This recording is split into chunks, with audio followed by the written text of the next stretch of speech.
आज हम पढ़ेंगे वुंड हीलिंग तब हम बता सकते हैं इसका डेफिनेशन क्या होगा। Wound healings means the replacement of the destroyed tissues by the living tissues. Wound देखो, वुंड का मतलब क्या होता है कि जैसे कि कोई भी डिस्ट्रॉयड टिश्यूज है, जैसे हमको कोई इंजरी हो गई है, अब वो टिश्यू डिस्ट्रॉय हो गए हैं, वो टिश्यू को कुछ ना कुछ हानि पहुंच गई है, तो अब वो हो गया ना, वो लिविंग टिश्यूज, जो टिश्यूज हेल्दी हैं उनसे अगर हम उसको रिप्लेस कर देते हैं तो उसे हम वुंड हीलिंग कहते हैं। अब वुंड होता किस लिए, मतलब हमें चोट लगती किस किस वजह से, ट्रॉमा की वजह से। अगर एक्सीडेंटल है, सर्जिकल है, सर्जरी की वजह से अगर कोई ट्रॉमा हो गया है तब हो सकता है। देन सेकंड, फिजिकल और द केमिकल और द माइक्रोबियल एजेंट्स की वजह से। फिजिकली अगर किसी इंसान को लग रहा है कोई केमिकल्स के थ्रू लग रहा है, कोई माइक्रोबियल एजेंट्स के थ्रू हो गया, या फिर इस्चीमिया मतलब हमारे को पता है कि अगर ब्लड लॉस एकदम हो जाए या फिर ब्लड कम हो जाए तो उसमें इस्चीमिक कंडीशंस हो जाती है, उसकी वजह से वुंड हीलिंग हो सकता है। देन अब हमें क्या क्या चीज़ें चाहिए, कंटेंट्स हमारे पास दो हैं। पहले हमें वुंड हीलिंग समझने से पहले हमें ये समझना पड़ेगा कि दो टर्म है वुंड हीलिंग के, वो हमें समझना बहुत ज़्यादा ज़रूरी है। पहले तो रीजनरेशन मतलब जैसे कि अगर यहाँ पे हमारे हाथ में अगर कहीं पे चोट लग गई है, अब यहाँ पे आजू बाजू के cells, same type of cells उसको रीजनरेट कर रहे हैं तो उसको रीजनरेशन कहते हैं। अगर सिमिलर टाइप के टिश्यूज़ वहाँ पे फॉर्मेशन कर रहे हैं और this occurs due to the proliferation and the surrounding undamaged specialised cells. The term regeneration should not be confused with the term reconstruction. आपको रीजनरेशन और रिकंस्ट्रक्शन के बीच में कंफ्यूजन नहीं होना चाहिए, विच मीन्स द कोऑर्डिनेशन और the regeneration of the several types of lost tissues resulting in the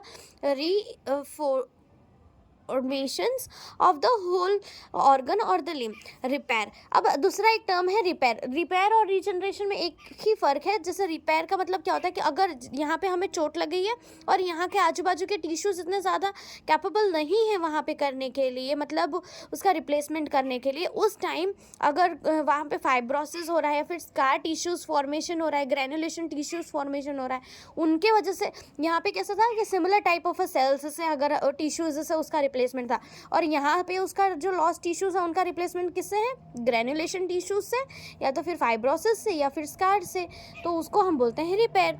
अब रिपेयर जो होता है ना, These occurs when the surrounding specialized cells does not possess the capacity to proliferate. Means the surrounding cells जो होंगे अगर उनके पास capacity नहीं होगी proliferate करने की, तब ये होगा। अब टाइप्स ऑफ वुंड कितने टाइप्स के होते हैं, तो फर्स्ट है इंसाइज्ड वुंड। इनसाइड वुंड मतलब अगर किसी को चक्कू अगर हमने भोंक दी है, कोई शार्प चक्कू हम या फिर कोई ग्लास हमने भोंक दिया है, तो जो वुंड बनेगा रिलेटिवली क्लीन बनेगा, उसको हम बोलेंगे इंसाइज्ड वुंड। सेकेंड है लेसरेटेड वुंड। लेसरेटेड वुंड में क्या होता है कि यहाँ पे अगर रोड ट्रैफिक, लेसरेटेड मतलब फटना, टीयर होना, तो यहाँ पे क्या होता है कि मतलब रोड ट्रैफिक एक्सीडेंट में ही हम देख सकते हैं कि जो लेसरेटेड वुंड की वजह से जो wound usually jagged edges and the uncertain lacerated devitalised structure होगा, मतलब उसका क्लीन कट नहीं होगा बट एस टीयर होगा। देन पेनिट्रेशन वुंड में क्या होता है, ये है ना सेम टाइप होता है, इंसाइज्ड वुंड की तरह ही होता है, बट इसके अंदर डेप्थ इसकी मोर होती है, ज़्यादा डेप्थ होती है इसकी, और इसमें है ना मतलब explore to the layer followed by the primary suturing effect and has comes with in the 6 hours of injury. Okay, and then next हमारे पास क्या है, क्रश्ड वुंड तो हमको पता है कि रोड ट्रैफिक एक्सीडेंट या फिर इंडस्ट्रियल एक्सीडेंट्स या फिर वॉर इंजरीज़ में क्रश्ड इंजरीज़ होती हैं। क्रश्ड मीन्स एकदम पूरी तरह से वो क्रश हो जाना। फिर अगर हम देखते हैं, अभी हीलिंग हमारे पास दो इंटेंशन से होती है, एक फर्स्ट इंटेंशन और सेकेंड इंटेंशन। फर्स्ट इंटेंशन में क्या होता है कि अगर हम कोई क्लिप लगा दें या फिर कोई एडहेसिव मटेरियल लगा के उसको चिपका देते हैं जिसके अंदर है ना स्कार का फॉर्मेशन बहुत ही ज़्यादा कम होता है, उसको हम बोलते हैं first intention healing.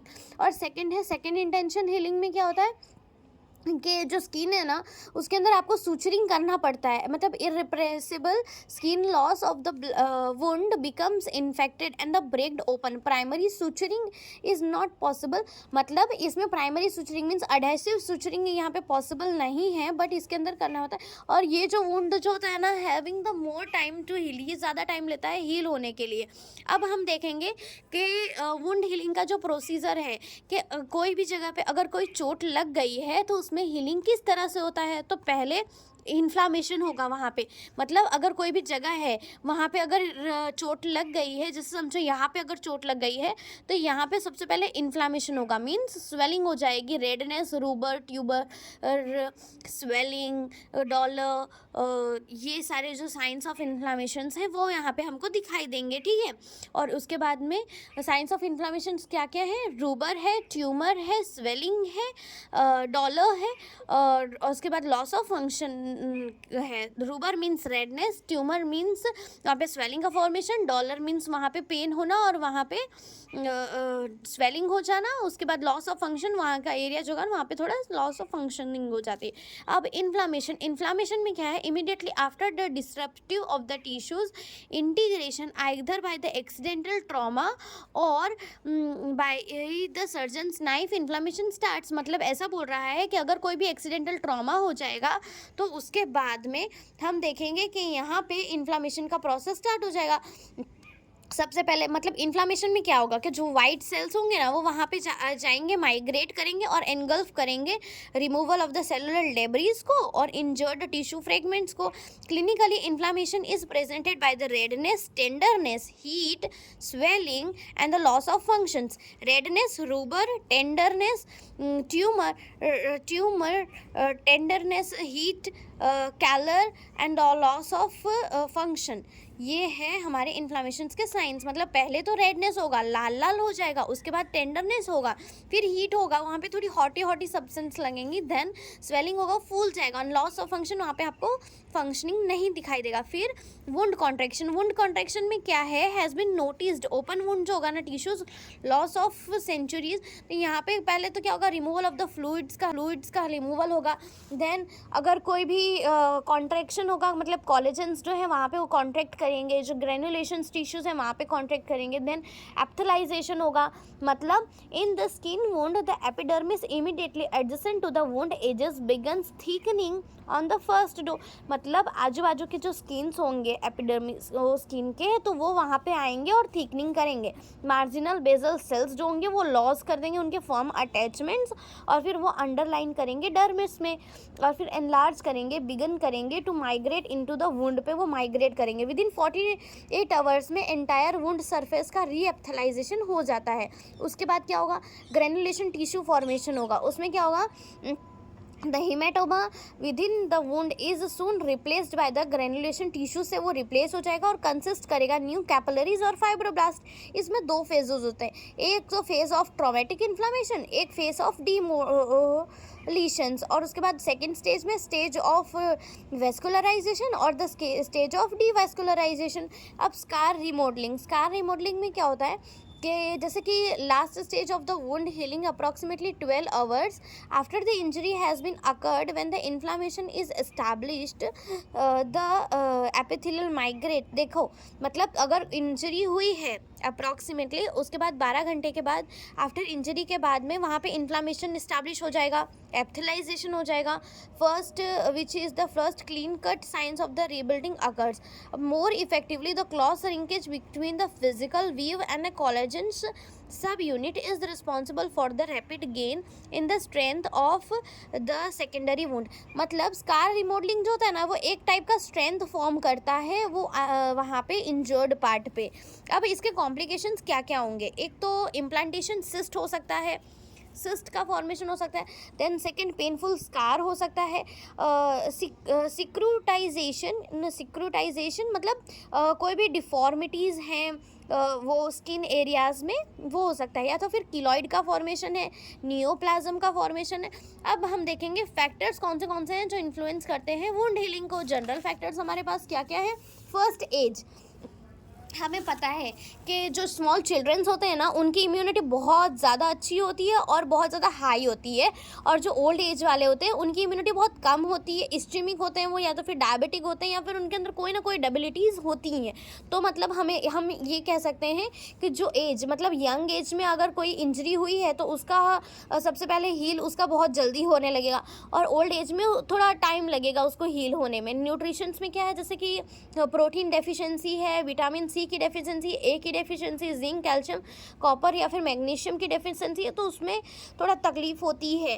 Then hormones में कॉर्टिकोस्टेरॉइड्स हार्मोन्स अगर ले रहा है, डी ऑक्सी कॉर्टिकोस्टेरॉइड्स, एसिटेट या फिर एनाबॉलिक स्टेरॉइड्स ले रहा है तो cytotoxic drugs and the radiations, मतलब ये इन्फ्लुएंस करते हैं आपके हीलिंग को। कोई ड्रग्स अगर आप ले रहे हैं, कोई रेडिएशंस के आप कांटेक्ट में आ रहे हैं तो वो भी आपको अफेक्ट करता है हीलिंग के प्रोसेस में। अब क्या कह रहा है कि delay and the hamper the quantity of wound healing. अब अगर ये जो वुंड हीलिंग की जो क्वालिटी है वो क्यों डिले होती है, तो अगर पेशेंट एनेमिक है, यूरेमिक है, जॉन्डिस है, डायबिटीज़ है, ब्लड डिस्कार्सिया है, या तो फिर मैलिग्नेंट डिजीज़ हैं, या फिर साइटोटॉक्सिक डिजीज़ हैं, तो उसमें हीलिंग डिले हो सकती है। लोकल फैक्टर्स हमारे पास क्या क्या हैं, एक तो पोजीशन है ऑफ द स्किन वुंड की, ब्लड सप्लाई है, टेंशन है, इन्फेक्शन है, मूवमेंट है, exposure to the ionising radiation है, फॉरेन बॉडीज़ हैं, adhesion of the bony surface से उसका कितना अडहेशन है, नेक्रोसिस है कि नहीं, लिम्फ ड्रेनेज है कि नहीं, ये सारे लोकल फैक्टर्स हैं कि मतलब कहाँ है, ब्लड सप्लाई उसकी कैसी है, टेंशन उस पर कितना लग रहा है, इन्फेक्शन है कि नहीं, मूवमेंट कैसा हो रहा है उसका, exposure to the ionising radiations के कांटेक्ट में है कि नहीं, फॉरेन बॉडीज़ के कांटेक्ट में है कि नहीं, अगर उसके आजू बाजू में कोई बोनी सरफेक्स है तो वहाँ पे अडेशन है कि उसमें है कि नहीं, फिर नेक्रोसिस है या फिर लिम्फ ड्रेनेज है तो, और अल्ट्रावायलेट रेज के अगर कांटेक्ट में है तो उसका जो हीलिंग है वो प्रोसेस स्लो हो जाएगी। या तो फिर अगर फॉल्टी टेक्निक्स, अगर कोई भी वुंड है अगर उसको हमने फॉल्टली क्लोज किया है तो वो भी बहुत इफेक्ट करता है वुंड हीलिंग में। देन होम्योपैथिक मेडिसिन कौन सी हमें पता है कि जैसे अर्निका है वो हम कंसील्ड इंजरीज में देते हैं, रूटा जो है वो स्पाइन इंजरीज में देते हैं, deep tissues injury railway spine injuries में हम बेली स्पर देते हैं, कैलेंडुला हम देते हैं क्लियर कट इंजरीज में देते हैं, रस्टॉक्स देते हैं स्पेन इंजरीज में देते हैं, फाइटोलका टूथिक की इंजरीज में भी देते हैं, and the Ledum Pal punctured wound में देते हैं, समफाइटम हमारे बोन इंजरीज के लिए देते हैं, हाइपरिकम हम नर्व इंजरीज के लिए देते हैं। This is all about wound healing. Thank you.